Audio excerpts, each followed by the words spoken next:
नमस्कार, स्वागत है आप सबका डीएनए। मैं हूं आयुषी मित्तल और मेरे साथ हैं आदित्य। आदित्य, आज का जो स्वागत है वो कुछ अलग है, वो कुछ खास है। वो इसलिए अलग है, वो इसलिए खास है क्योंकि अब तक जो लोग ये सवाल करते थे कि भारत आखिर पुलवामा का बदला या पहलगाम का बदला या उरी अटैक का, इन सब का बदला कब लेगा, तो उन सब को एक साथ ही भारत ने मुंह तोड़ जवाब दे दिया है। भारत ने रात को घुस के, मतलब चुपचाप दबे पांव ऐसे गए हैं कि पाकिस्तानी जो वहीं पे सो रहे थे, जड़ में सो रहे थे, उनको कानों कान खबर नहीं हुई और जाके वहां पे पहलगाम का बदला लिया है, जिसका नाम है, उन्होंने रखा है, इसका कोड नेम है ऑपरेशन सिंदूर।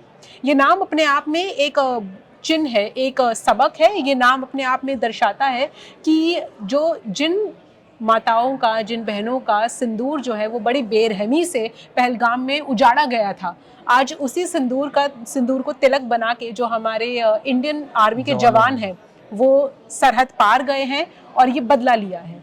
तो इस पे क्या कहना है?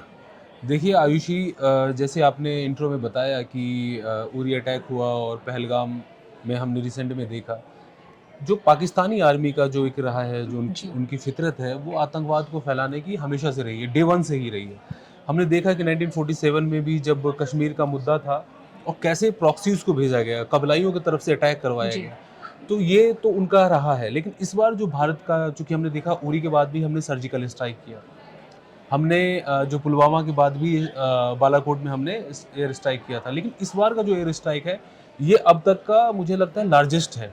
क्योंकि आप ये तो सोचिए कि एक होता है कि आप जब अटैक करते हैं ना, तो बॉर्डर एरियाज में जाके करते हैं अटैक। एक है कि आप बहुत अंदर जाके घुस के अटैक कर रहे हैं, मतलब बहावलपुर जो है ना, वो पंजाब, इनर पंजाब का इलाका है, जो पाकिस्तान वाला पंजाब है। तो ये अटैक भारत ने, देखिए क्या होता है कि भारत ने इस जो कॉन्फ्लिक्ट है ना, ये भारत में थोपी गई है। भारत ने ये नहीं कहा भारत अभी शांति से एक अच्छी इकॉनमी है, हम ब्रिक्स के भी मेंबर हैं, हम G20 के भी मेंबर हैं, तो हमें कोई ऐसी वॉर की ज़रूरत थी नहीं। लेकिन ये पाकिस्तान में जो वहाँ के अंदरूनी हालात हैं, जो वहाँ की आर्मी है, वो अब तक की सबसे ज़्यादा अनपॉपुलर आर्मी हो चुकी है, क्योंकि इससे पहले आर्मी को ना लोगों में, आम जनता से बड़ा सपोर्ट मिलता था। लेकिन ज्यादातर जितने भी पीएम देखे गए हैं पाकिस्तान के, वो ज्यादातर आर्मी से ही तख्ता पलट ज्यादातर आर्मी ने किया। राष्ट्रपति बने हैं, और तो उसमें क्या है कि जनता का एक बड़ा सपोर्ट रहता था। लेकिन हमने देखा कि इमरान खान के सपोर्ट में जो प्रोटेस्ट चल रहा है, उसमें हमने यही देखा कि जो आम जनता है वो बिल्कुल ही इमरान खान के साथ है, और आर्मी को लेकर कई स्लोगन्स भी वहाँ पे लोग कहते थे कि ये जो दहशतगर्दी है, इसके पीछे वर्दी है। एक बहुत ही पॉपुलर स्लोगन है पाकिस्तान का। तो ऐसे में असीम मुनीर के लिए ये एक चैलेंजिंग था कि खुद को कैसे साबित करें, और यही वजह है कि उन्होंने ये आतंकी हमला करवाया। और देखिए, जो आतंकी हमला होता है ना, वो एक पाकिस्तान की तरफ से जब भी होता है, वो उनका एक सिग्नेचर स्टाइल है कि बहुत ही वाहियात तरीके से, जैसे कि हमने वहाँ पे देखा कि लोगों से उनका धर्म पूछा गया, फिर अटैक किया गया। तो ये पाकिस्तान का पुराना तरीका है। तो भारत को लगा कि देखिए क्या होता है कि जो भारत आज के टाइम में क्या है कि अब तो फोर्थ लार्जेस्ट इकोनॉमी बनने की ओर अग्रसर है। तो कोई भी ताकतवर देश ऐसे ताकतवर नहीं बनता है, उसे ताकतवर तरीके से प्रतिक्रिया देनी होती है, रिएक्ट करना पड़ता है। आप ताकतवर हो तो ऐसे थोड़ी ना कि आप ताकतवर हो बस कागज पे हो, आपको ऐसे रिएक्ट भी करना पड़ेगा। आपकी एक सॉवरेनिटी है, आपके कंट्री में आके लोग आपकी जो मासूम जनता है उसको बहुत ही निर्मम तरीके से हत्या कर दे, तो वो कोई भी देश बर्दाश्त नहीं करेगा, और भारत को ये करना ही था। लेकिन क्या होता है कि डिप्लोमेटिक लेवल पे कुछ बातें होती है, कई दौर की मीटिंग्स हुई हैं लगातार होम मिनिस्ट्री की तरफ से, लगातार जो हमारे अलाय हैं या जिन विदेश में जो हमारे मित्र राष्ट्र हैं, जैसे कि यूएस है, इजराइल है, या बाकी जो भी यूरोपियन, फ्रांस है, रशिया हो गया, अरब, हाँ, यूएई है, तो इन सबको कॉन्फिडेंस में लिया गया कि देखो पाकिस्तान ने ये किया है, और जो भी हम अटैक करेंगे, जो भी हम पलटवार करेंगे, उसके लिए पाकिस्तान खुद ही जिम्मेदार होगा। तो ये सारा जो घटनाक्रम है इसी तरीके से। लेकिन भारत ने जो अटैक किया है, वो पाकिस्तान ने भी कभी नहीं सोचा होगा कि भारत इतना खुल के और इतने बड़े स्तर पे जो है उनके आतंकी जो ठिकाने हैं उनको ध्वस्त करेगा। आदित्य जी, एक ये भी गाइडलाइन इशू हुई मॉक ड्रिल की, कि 7 मई को एक मॉक ड्रिल होने वाला है, भारतीयों में भी इस बात की बहुत ज़्यादा चर्चा थी। तो कहीं ना कहीं ऐसा लगता है कि मॉक ड्रिल करते करते मॉक ड्रिल को ही मॉक कर दिया गया है, और ये स्ट्रेटजी होती है, और डाइवर्जन एक क्रिएट किया गया है। डाइवर्जन। और आपने सही कहा, आपको मैं बता दूं एक किस्सा कि 60s में इजराइल अकेले 5-6 अरब कंट्री के साथ लड़ता था, 7 अरब कंट्रीज, 6 डेज वॉर के नाम से फेमस है।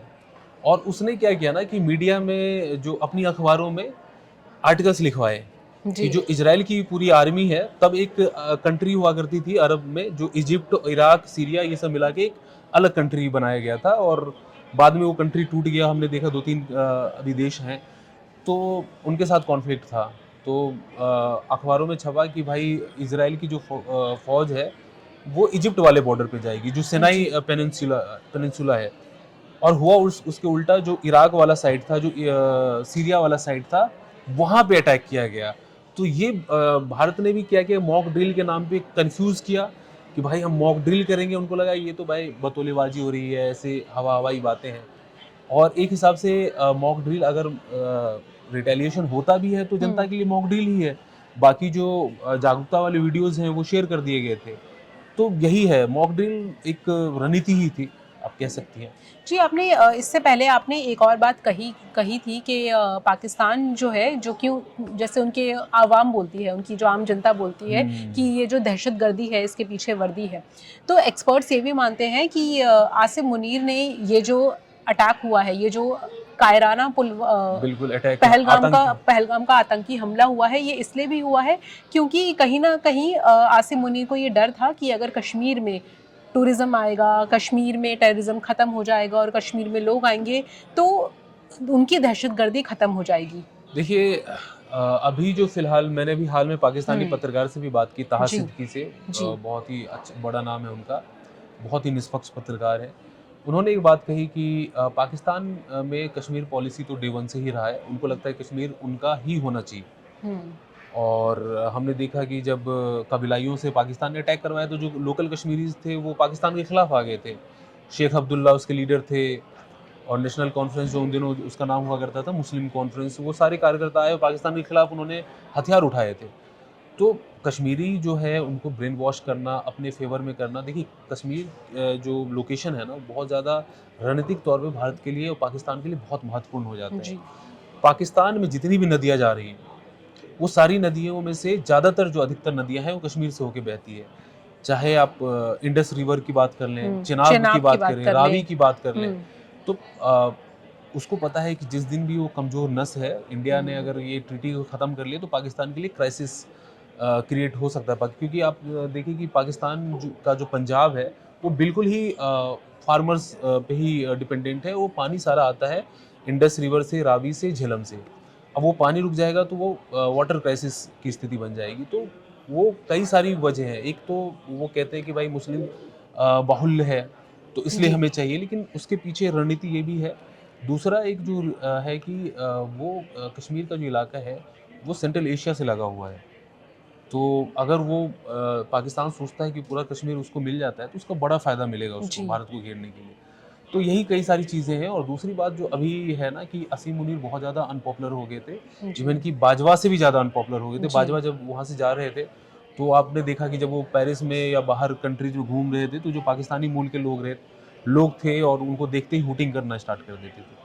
तो असीम मुनीर का वो हाल हो गया था। तो असीम मुनीर को ना अपनी सत्ता बचानी थी और थोड़ा सा लोगों में विश्वास दिलाना था कि देखो आर्मी है तो आपका देश बचा हुआ है, अगर आर्मी खत्म हो जाएगी तो आपका देश भी नहीं और ये अगर इस कॉन्फ्लिक्ट में पाकिस्तान जैसे हमने देखा कि नुकसान की तरफ है क्योंकि पाकिस्तान की फजीयत हो रही है। तो जैसे हमने कारगिल में देखा कि जो भी आर्मी वालों ने कर दिया, अब जब वॉर हुआ और पाकिस्तान की हार हुई तो सारा ठीकरा फोड़ दिया गया नवाज शरीफ पे। यही स्ट्रैटेजी होगी, शहबाज शरीफ पे ठीकरा फोड़ दिया जाएगा और फिर वही 2 डेकेड से जो खून नहीं हुआ, तख्ता पलट नहीं हुआ, उसकी भी कवायद शुरू हो सकती है। ऐसा देखा गया है कि आसिम मुनीर और शहबाज शरीफ के जो टर्म्स हैं वो उनकी जो विचारधारा है वो ज़्यादातर अलाइन नहीं करती है।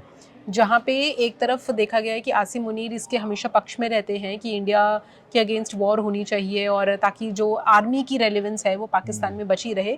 वहीं पे शहबाज शरीफ इस बात को कहीं ना कहीं एडमिट करते हुए नज़र आते हैं कि पाकिस्तान की जो हालत है, उसकी जो इकोनॉमिक कंडीशंस है वो इतनी नहीं है कि वो एक अफोर्ड कर सके इंडिया के साथ एक टफ फाइट वो अफोर्ड कर सके। इसमें है कि नवाज शरीफ फैमिली जो है, नवाज शरीफ भी जो पॉलिटिक्स में आए तो उसमें आर्मी का ही हाथ था। जी जियाउल हक का दौर था 80s में, तो नवाज शरीफ को लाया गया पॉलिटिक्स में और अर्ली 90s में वो पहली बार पीएम बने।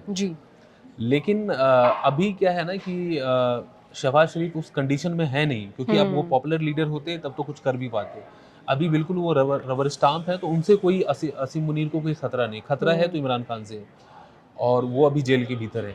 लेकिन वहाँ की जो राजनीति है उसमें अनपॉपुलर जो ये लोग हो रहे थे, तो उनको एक जो ग्राउंड जो ये लगातार खो रहे थे उसको फिर से मजबूत करना था, यही एक वजह है। और दूसरी बात, हमने देखिए हर काम एक सीरीज के साथ हुआ है जी। हमने देखा कि जब पहलगाम में टेरर अटैक हुआ उसके 10 दिन पहले असीम मुनीर की तरफ से एक भाषण दिया गया, जिसमें ऐसा लग रहा था कि कोई आतंकी भाषण दे रहा हो। जी। हिंदू मुस्लिम की बातें और क्यों पाकिस्तान बना और वो सारे और क्यों कलमा पढ़ रहे थे, मतलब बहुत तरह हिंदूज की क्यों बातें। अलग है मुस्लिम हाँ, से, इस मुस्लिम तरह से की अलग बातें। हैं और हम कश्मीर को लेकर रहेंगे, कश्मीर के लिए हम खून बहाएंगे, इस तरह के भड़काऊ बयान देना और ये सारी चीज़ें, तो उससे चीज़ें क्लियर हो गई कि असीम मुनीर का जो इरादा है वो क्या है। हालांकि हमने देखा कि पहलगाम जो टेरर अटैक हुआ उसके बाद असीम मुनीर बहुत ज़्यादा मीडिया में आए नहीं, और लोगों का इंतज़ार है कि वो आएँ और चीज़ों को क्लियर करें, क्योंकि पाकिस्तान की आवाम जो है वो जवाब चाहती है असीम मुनीर से, क्योंकि पाकिस्तान की आवाम को पता है कि इस वक्त अगर कोई रूल कर रहा है तो असीम मुनीर है। शहबाज शरीफ तो रबर स्टाम्प है, ये सबको पता है वहाँ पे। जी, तो यही फिलहाल की बड़ी अपडेट है। लेकिन इस अटैक पे, इस स्ट्राइक पे हमारी नज़र जो है वो कि पूरी तरह से बनी हुई है, और अब ये भी देखना है कि पाकिस्तान का इस चीज़ पे रिएक्शन क्या होगा। क्या पाकिस्तान एक मजबूत तरीके से सामने आएगा, या फिर उसे फिर एक बार ये फिर इंडिया के आगे झटका लगने हो, क्योंकि हमारे डिफेंस मिनिस्टर ने इशारा कर दिया है कि ये तो मतलब शुरुआत हुई है, आगे और भी जो है ना अटैक्स देखने को मिलेंगे, खासकर टेरर कैंप्स पे जो पाकिस्तान में अनगिनत है। अभी तो 7-8 पे हुआ है, और भी ज़्यादा देखने को मिल सकता है। तो बड़ी खबर अब क्या रहेगी, इस पे हमारी नज़र बनी हुई है, लेकिन आपको ट्यून रहना है DNA के साथ।